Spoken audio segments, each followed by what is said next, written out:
Hey guys, I'm Michael Neal with Bass Resource out here, and I want to talk to you about wintertime plastic worm fishing. And the wintertime is the time of year where you really have to slow down. The bass are cold-blooded and they're just really lethargic in the winter. They're not going to chase something fast.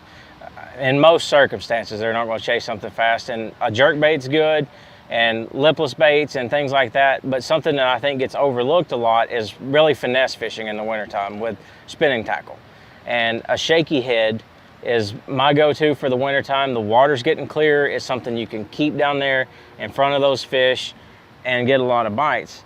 And a lot of people go with just straight tail worms on a shaky head, and there's absolutely nothing wrong with that.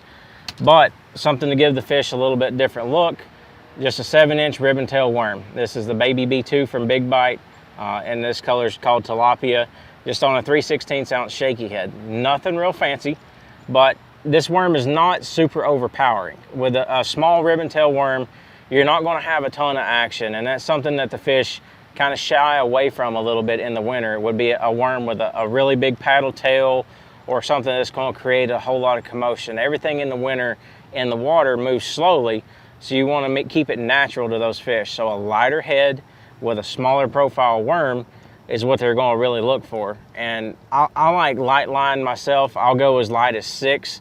Probably my go-to is 8-pound Sunline shooter and a 10-pound Sunline SX1 braided line leader.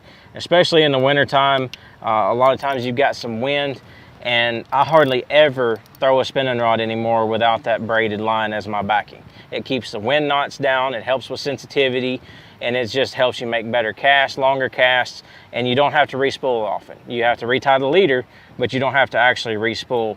And as far as a rod choice with this, I've got one rod that I really throw anything finessey on, as long as I'm not offshore smallmouth fishing, and that's this Denali N3 7-foot medium action rod. It's just got a good tip and a lot of backbone where you can set the hook with these fish on a shaky head or a drop shot or a wacky worm, whichever one. But this is a great rod choice for that. And the shaky head, like I said, I've caught a lot of fish in the wintertime on it, but it seems like I also catch a lot of big fish on it in the wintertime. I think it's something that they don't see a lot. They get used to people going down the bluffs and things, throwing jerk baits or umbrella rigs or swim baits, real shad imitators. But a lot of those bigger fish will get on a shaky head in the wintertime. And I don't know what the really reason is. And one other little tip I'll give you with it is a color I throw a lot in the wintertime. And it doesn't matter how clear the water is to me. I like June bug in the wintertime. That right there is tilapia. It's a great color. But June bug or something darker in the wintertime seems to get a little bit bigger than average size bite for me on plastics. And like I said, I have no idea why. Just hundreds of hours on the water. That's a little bit of experience, a little bit of a tip for you. So make sure you check it out. Shaky heads in the wintertime is a great way to fish a worm. 7-inch ribbon tail is a great choice. June bug or something dark. See if you can't get your line stretched.